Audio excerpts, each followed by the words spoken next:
All right, what's up, you guys? My name is R&B Aviate, and today we're going to be talking about flying and finances, two things that typically don't go together when you're talking about flying. As most pilots already know, there's a lot of finances plays a part in flying. But today I got 5 tips to help you guys finance your aviation career and your aviation goals. People like me, for example, have funded my entire aviation career by myself with no loans and just personal expenses. So today I want to help you guys do the same thing and help prevent some of the things that make you spend more money when going and doing training or just flying in general. Before we get started, I would just like to thank you guys for giving support to my last video. It was over my instrument rating. It was an amazing video. So if you missed it, could you please go check it out? And if you like this video or like videos like it, please like and subscribe so you can support me and you can get more videos. Now let's get on with the video.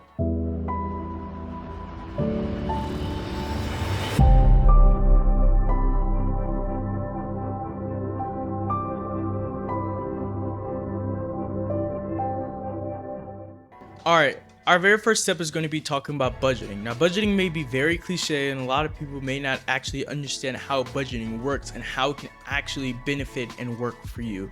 So early on, I didn't really know how to budget, and I really didn't budget at all, especially after being young and being married. I didn't really think about budgeting at all until I started watching a YouTuber. His name was Dave Ramsey. He's also not just a YouTuber. He has a radio show, he has a podcast, and he's a millionaire in real estate.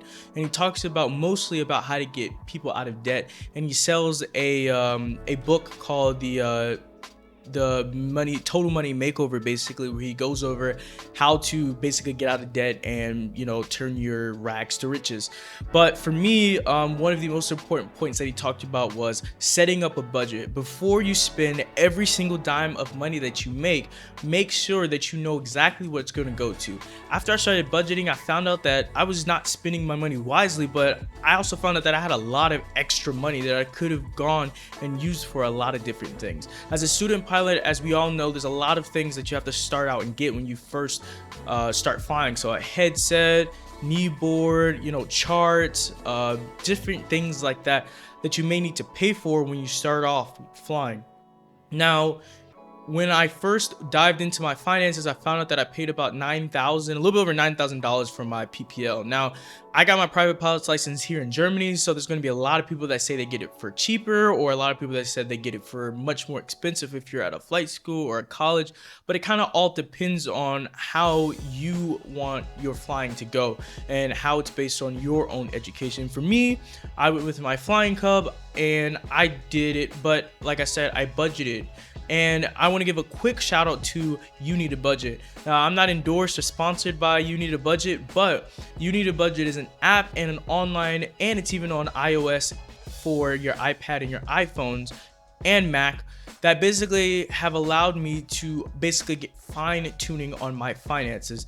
It's more geared toward people that want to get out of debt, but it's also good for people that don't have a budget. Now, someone like me that's super good with computers and I'm super lazy and I'm not really good at writing things down or budgeting it on the old manual way, I can always flip out my phone, and anytime I want to make sure that I'm going to purchase anything, or if I know that I need to make a big purchase, the budgeting app is amazing. And later on, I may make a video and get super in depth on how You Need a Budget works and how it helped me. You Need a Budget is free 30 days, and if you're a student and they verify, you can get You Need a Budget for a year. After that, then you have to start paying for it yearly. But you can also use my referral code that I'll use below, that'll allow you guys to basically get, you know, extra percentage off on your YNAB yearly account. So with budgeting, like I said, using this app has allowed me to spend way less on things that I don't need and hone in on the things that I do need, and help put a lot of my disposable income into flying to allow me to be able to fly and fund my current aviation endeavors. So your very next step is going to be flight simulation. Now, I personally do a lot of flight simulating. That's actually how I got started in my love for aviation. Early on, when I was about 8 or 9, my father bought me Microsoft Flight Simulator X on my super old Gateway Computer. Gateway is a company. Shout out to the 2000s if you know exactly what Gateway was. But Gateway was a company just like Dell or HP that sold computers. But early on in my super old computer running Windows XP, I got Microsoft Flight Simulator, and of course I didn't know what it was. I was just doing flips in jets and F-18s, and I really didn't know what was going on. But early on, I started to learn exactly how aviation works and how flying works. And I never thought I'd be able to actually fund my flying, because flying, again, is expensive. But after actually doing it, I know it's doable for a lot of people. Again, the cost of $9,000 may seem scary, but once you actually get into it, it may seem a lot more doable when you actually budget. Use my first tip that I talked about, budgeting, but I digress. Flight simulation is an awesome tool to be able to practice your aviation skills.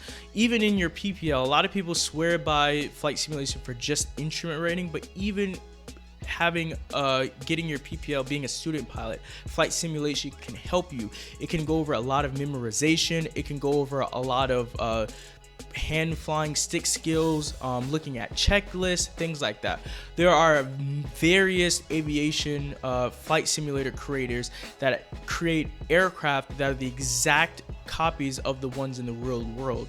Shout out to one of the companies that I use, A2A. They have an amazing replication of a 172 that's basically the exact same as the real deal. So if you practice with that, that would be your first bet. And of course, it's not a G1000, so it's all steam gauge, so it's perfect for a lot of people like me that started on the Cessna with no other extra avionics.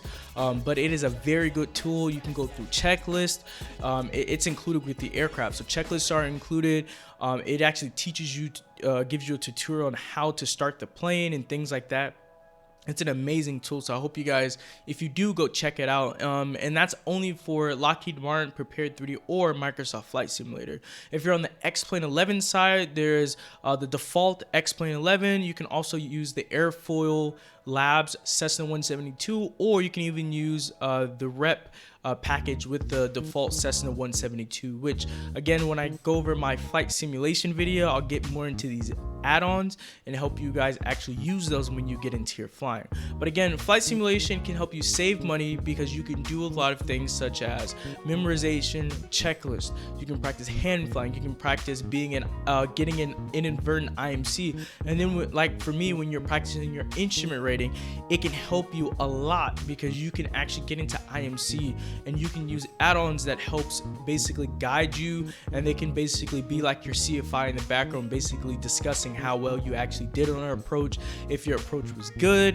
And again, it helped me when I actually transitioned to the plane and flew an IMC for the first time in real world.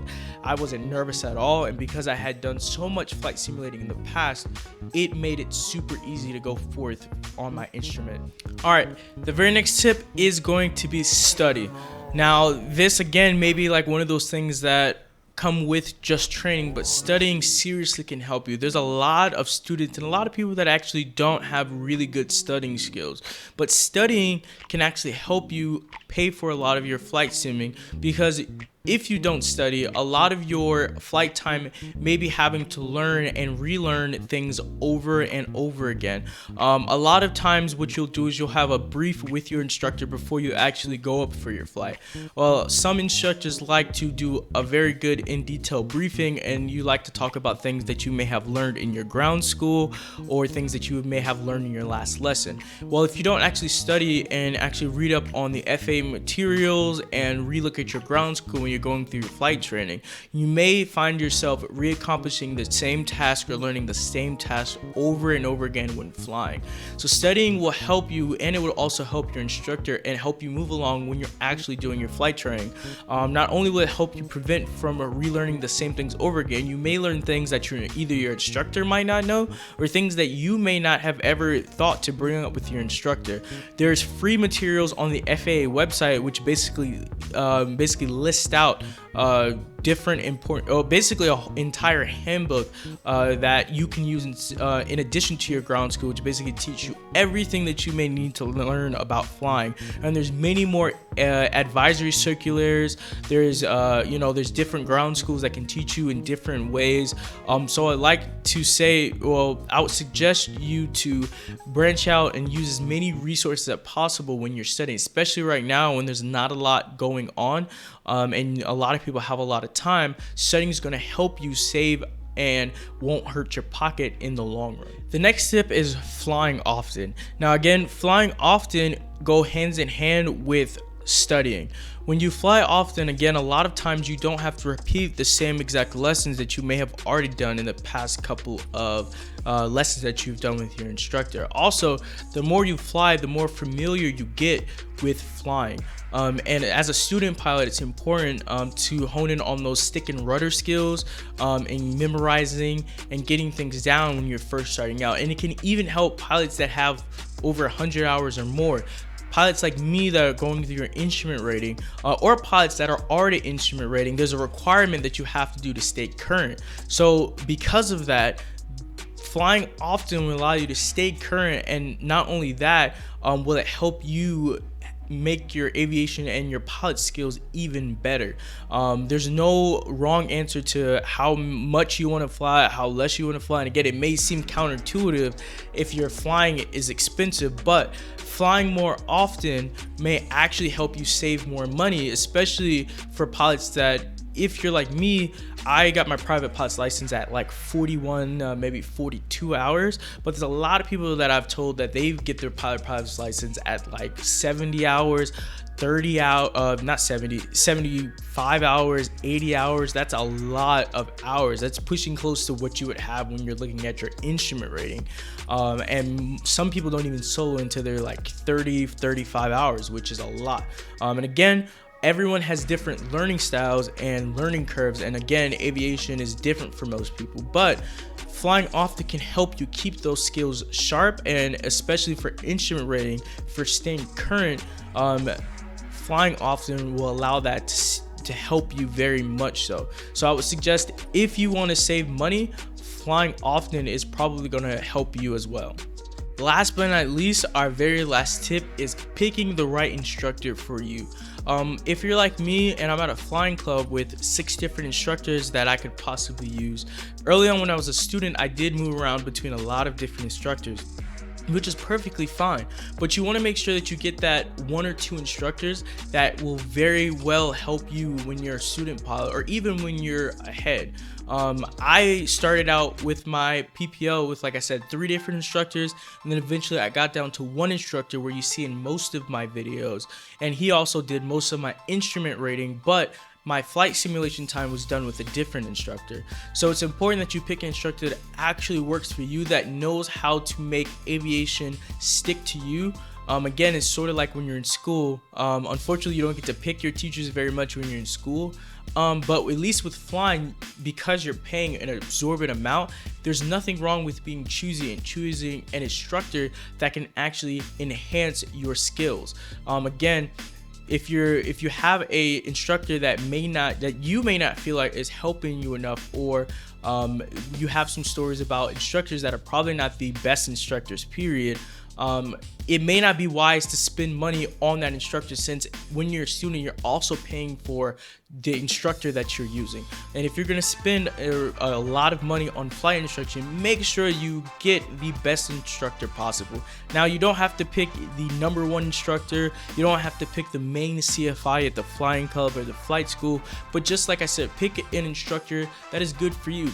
Like for me, if you pick a younger instructor versus an older instructor, or if you were going to pick an instructor that has a lot more time than another one, or just teaching skills in general, or their personality of the instructor can make you feel different when you're instructing. Again, if you're going to spend money on this, it's important that you make sure that an instructor works for you. Alright, that's going to be it for me today, you guys. Hopefully you like my 5 tips on making sure you save money while flying, making sure that you budget, utilize your flight simulator, study, flying often, and picking the right instructors can ultimately help you save money. And then one last thing, in the comments below, could you please talk about some tips on that I left out that can help you save money when you're doing your flying? In addition to that, could you put where you got your private pilot's license and how much it actually costs? That way we can see the divide between how much it actually costs in the area, and then also how these tips or extra tips that you can apply can help you save money. Thank you guys for tuning in, and I hope to see you in the next video.